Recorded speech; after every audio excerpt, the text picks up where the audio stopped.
എന്റെ അമ്മേ.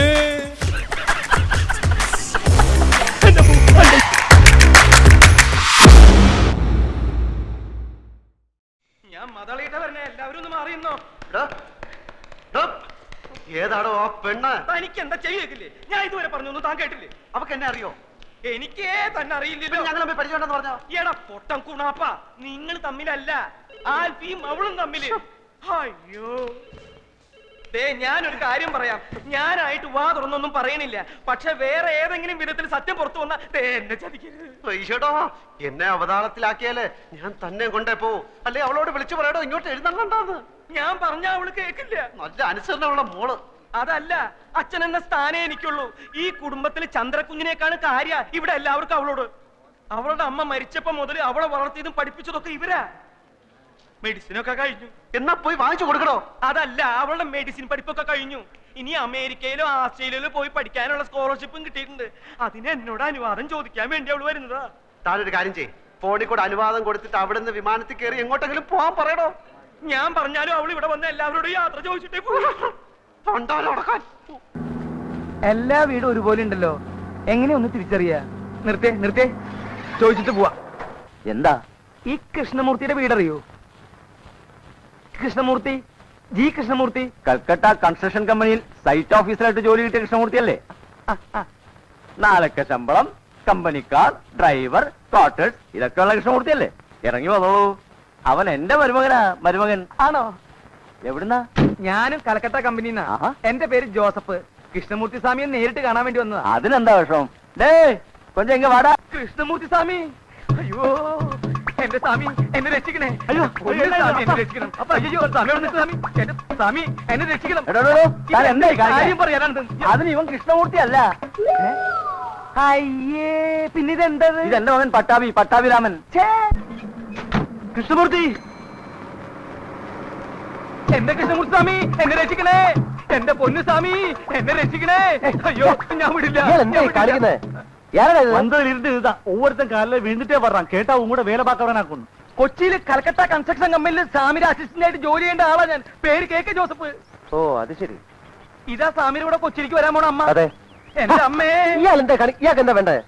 സ്വാമിയോട് വന്നേ. എന്നടാ മൂർത്തി, എന്നാ ഇതല്ല? ഒന്നുമില്ല. പട്ടാവി, നീ അമ്മയെ കൂട്ടിട്ട് പോ. ഞാൻ വരാന്ന് പറഞ്ഞില്ലേ മൂർത്തി? ഒന്നുമില്ല മാമി, ഒന്നും നടക്കാതെ വാങ്ങോ. സ്വാമിക്ക് ജീവിതത്തിൽ ആദ്യമായിട്ട് കിട്ടിയ ജോലിയല്ലേ ഇത്? അപ്പൊ ദയവ് ഇത് സ്വാമി ജോലിക്ക് വരരുത്.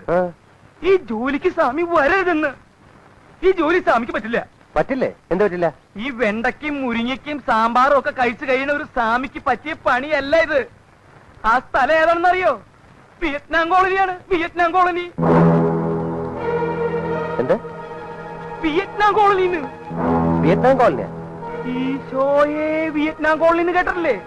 പറവൂർ റാവുത്തർന്ന് കേട്ടിട്ടുണ്ടാ? ഇരുമ്പു ചോണെന്ന് കേട്ടിട്ടുണ്ടാ? കണ്ണസ്രാങ്കെന്ന് കേട്ടിട്ടുണ്ടാ? വട്ടപ്പള്ളിന്ന് മല്ലയ്യാന്ന് കുഞ്ഞാപ്പിന്ന് കേട്ടിട്ടുണ്ടാ? 8ഉം 10ഉം കൊലപാതകങ്ങൾ ചെയ്തിട്ട് ഇനി ആരാ കൊല്ലേണ്ടെന്ന് ചോദിച്ചു നടക്കുന്ന പിശാചുക്കളാ അവര്. അവന്മാരെയൊക്കെ കുടിയൊഴിപ്പിക്കാനാ കമ്പനി സ്വാമിനെ അങ്ങോട്ട് ക്ഷണിച്ചിരിക്കുന്നത്. അവിടെയാണ് സൈറ്റ് ഓഫീസ് തുറക്കേണ്ടതും കൺസ്ട്രക്ഷൻ നടത്തുന്നതും. എന്താ പോണോ പറ. സൈറ്റ് ഓഫീസ് പോയിട്ട് കമ്പനിയുടെ ഒരു മുട്ടുസൂചി അതിനകത്ത് തറക്കാൻ അവന്മാര് സമ്മതിക്കില്ല. പിന്നെയാണ് കൺസ്ട്രക്ഷൻ. ഒന്നും മനത്തിക്കളെ അവന്മാര്. സ്വാമി ദയവേദി ജോലിക്ക് വരരുത്. സ്വാമി വന്ന സ്വാമിയുടെ കൂടെ എന്നെ അങ്ങോട്ട് കെട്ടിരിക്കേണ്ടതായിട്ട് വരും. ഭാര്യയും 3 മക്കളുള്ളവനാ ഞാൻ. എന്റെ കാര്യം പോട്ടെ, സ്വാമി അവരെ വയ്യാതാരാക്കരുത്. എനിക്ക് ഇത്രേ പറയാനുള്ളൂ. ഇനി സ്വാമിയുടെ ഇഷ്ടം. ജോസഫ്, 10-15 കൊല്ലം ബംഗാളി കിടന്ന് കഷ്ടപ്പെട്ടവനാ ഞാൻ. ഒടുക്ക അവിടെ കിടന്ന് നിലവിളിച്ചിട്ടാ ഇങ്ങനെ ട്രാൻസ്ഫർ കിട്ടിയത്. അവനത് ചെയ്യും. അവന്റെ എല്ലാ നോവലിലും ഉണ്ടല്ലോ 1-2 റേപ്പ്. ഈ എഴുത്തുകാരന്റെ ഉള്ളിലുള്ള ആഗ്രഹങ്ങളാണല്ലോ അവന്റെ രചനയിലൂടെ പുറത്തു വരുന്നത്. സാറൊന്ന് ചുമ്മാതിരിക്കുന്നുണ്ടോ? ഒരു തഹസിൽദാരെ വീട്ടിൽ കയറി റേപ്പ് ചെയ്യാനുള്ള ധൈര്യമൊന്നും കോട്ടപ്പുറത്തിനില്ല. അതില്ലാത്തതുകൊണ്ടാണല്ലോ മറ്റൊരുത്തിന് കൂട്ടുപിടിച്ചിരിക്കുന്നത്. എനിക്ക് വിശ്വസിക്കാൻ മേല. പിന്നെ എന്ത് പാടോ? പത്രങ്ങളിൽ മുഴുവൻ വെണ്ടക്കയിൽ വാർത്ത കൊടുത്തിരിക്കുന്നത്. അതിന് പത്രം എന്റെ മുഖത്തോട്ടെറിയുന്ന എന്തിന്? സാറ് വാരികയുടെ ഉടമസ്ഥനും ഞാൻ അതിന്റെ എഡിറ്ററുമാണ്. അല്ലാതെ സാറ് ജന്മിയും ഞാൻ കുടിയാനൊന്നുമല്ല. അത് ഓർമ്മ വേണം. എന്റെ വിഷമം താൻ മനസ്സിലാക്കാത്ത എന്താ? ഈ കിഴങ്ങന്റെ നോവല് വരാൻ തുടങ്ങിയ പിന്നെ നമ്മുടെ വാരികയൊന്ന് പച്ച പിടിക്കാൻ തുടങ്ങിയത്. ഇവൻ വല്ല കേസിലും പെട്ട അകത്തായ സാഗർ കോട്ടപ്പത്തൻ നോവൽ ഇതാ വരുന്നു എന്നും പറഞ്ഞ് അനൗൺസ് ചെയ്തിട്ട് ആഴ്ച 3 ആയി. ജയിലിനകത്തിരുന്നു എഴുതാമല്ലോ. താൻ എന്നെ ഭ്രാന്ത് പിടിപ്പിക്കരുത്. ഇത് കേസ് റേപ്പാ. പോലീസുകാർ കൈയും കാലും തല്ലി ഒടിച്ചാ പിന്നെ ശരീരത്തിന്റെ ഏത് ഭാഗം വെച്ചാ എഴുതുന്നേ? പല്ലു വെച്ചോ, അതോ മൂക്ക് വെച്ചോ, അതോ മറ്റേതെങ്കിലും വെച്ചോ? വണ്ടി നിർത്തുള്ളൂ. സർ, മഞ്ചാടി വരിയുടെ മുതലാളി എഡിറ്റർ വന്നിട്ടുണ്ട്. ഓഹോ, വരാൻ പറയൂ. Yes sir. ഭരണകക്ഷിക്ക് പാദസേവ ചെയ്യാനൊന്നുമല്ലടോ ഞാൻ പത്രം നടത്തണേ. ഞാനിപ്പോ പോലീസ് സ്റ്റേഷനിൽ നിന്നാ. ഏയ്, ലോക്കപ്പിലൊന്നും അല്ലടോ. സാർ ഇരിക്കണം. ആ, ഞാൻ മഞ്ചാടിയുടെ ഒരു സ്ഥിരം വായനക്കാരനാ. ആണോ? ആ. ഞാൻ മാമച്ച മുതലാളി. ഇതെന്താണ് സാർ സംഭവിച്ചത്? സാഗർ കോട്ടപ്പുറം ലോക്കപ്പിലാണോ? ആളിനെ ഇപ്പോ സർക്കിൾ ഓഫീസിലേക്ക് കൊണ്ടുപോയിരിക്കാം. എന്തിനെ? ഇൻട്രോഗേഷൻ. എന്താ പറഞ്ഞേ? ചോദ്യം ചെയ്യൽ. നമുക്ക് അയാളെ എത്രയും പെട്ടെന്ന് ജാമ്യത്തിനെടുക്കണല്ലോ. ഇനി കോടതിയിൽ നിന്ന് ജാമ്യം കിട്ടൂ. സാറിന് കാപ്പിയോ ചായയോ അത് തണുത്ത വല്ലതും? സദ്യ ഉണ്ണാൻ ഞാൻ വേറൊരു ദിവസം വരാം.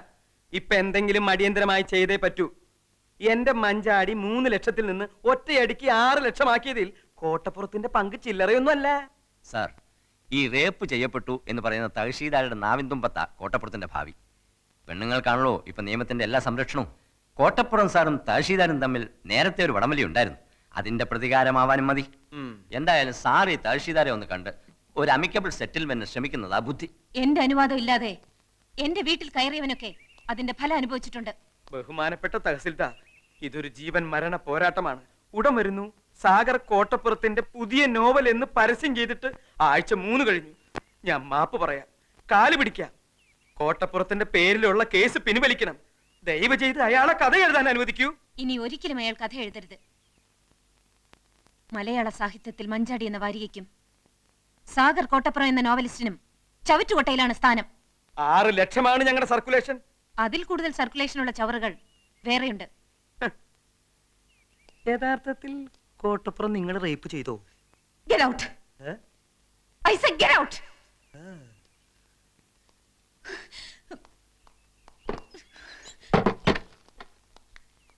ഇവളെ ഒരു തവണയല്ല പല തവണ റേപ്പ് ചെയ്യണം. ഒരു 10 50 കൊടുക്കാന്ന് പറ. എന്തിന് റേപ്പ് ചെയ്യാനാ? അതിനല്ല കേസി നൂരാൻ. എടോ, അക്കാര്യത്തിലേക്ക് കടക്കാൻ അവൾ അതിന് നിന്ന് തരണ്ടേ? പണം കൊടുക്കാൻ ആദ്യമേ പറയേണ്ടതായിരുന്നു. സാർ ഒന്നുകൂടി ഒന്ന് ശ്രമിക്കും. വേണ്ട. വേണം. വേണ? വേണം.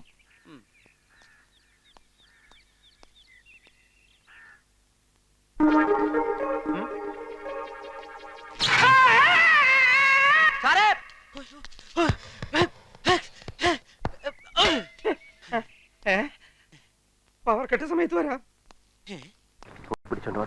അതെ, പശുവിനെ പിടിച്ചെനിക്ക് വലിയ പരിചയമില്ല. വല്ല പന്നി പോത്താണെങ്കിൽ ഒരു കൈ നോക്കാം. താൻ അതിലെ വാ, ഞാനിതിലെ വരാം. നാം ഇതിലേ പോ, ഞാൻ ഇതിലേ വരാം. എന്തെങ്കിലും ചെയ്യും.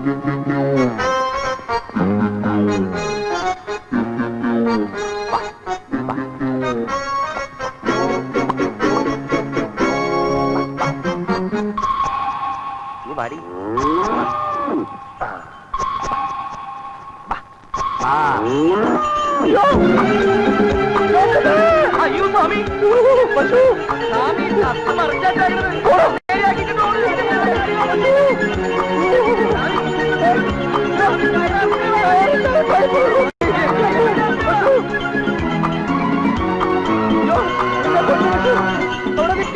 പശു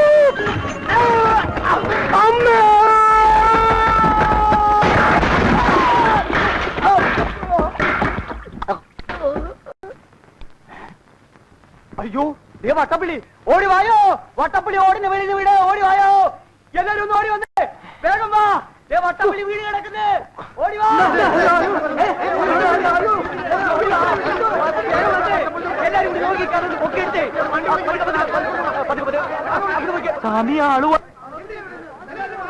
വടിയ ഇന്ന് തോന്നുന്നു. തന്റെ കരുനാക്ക് വളച്ചൊന്നും പറയാടോ പുല്ല്. അത് ഹസ്ബൻഡിന്റെ കടമ. All the best. ഓക്കെ. ആ, തന്നോടൊരു കാര്യം പറയാൻ മറന്നു. ലേഹയുടെ ഫോൺ ഉണ്ടായിരുന്നു, അവള് വരുന്നു. ആൽഫി അന്വേഷിച്ചു. കുട്ടിയുടെ മോള് നിങ്ങൾ തമ്മിൽ നേരത്തെ പഠിച്ചോളൂ. പിന്നെ അവളല്ലായിരുന്നു ഇവരുടെ കല്യാണത്തിന് സപ്പോർട്ട്. ഞാൻ മോളെ കണ്ടിട്ട് വരാം.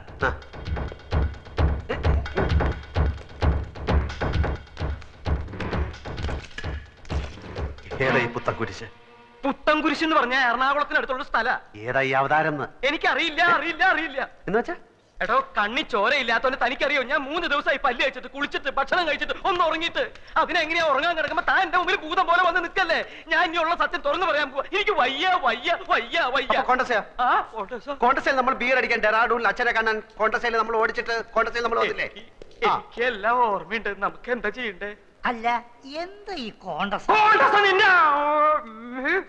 എടോ ഞാൻ ചാവുമ്പോ എന്റെ ഒരു ശവം കൊണ്ടുപോവാൻ ഒരു കോണ്ടസ കാറ് വേണമെന്ന് ഞാൻ ഇവനോട് പറയായിരുന്നു. താൻ ചാവുമ്പോ തന്റെ ശവം കൊണ്ടുപോവാൻ ഞാനൊരു കോണ്ടസ കാറ് തരട്ടെ? അത് ഞാൻ ചാവുമ്പോഴല്ലേ. ഇനി ഇവിടെ നിന്നാ നിന്നെ ഞാൻ കൊല്ലും. എടാ പോടാ, എടാ പോവാൻ.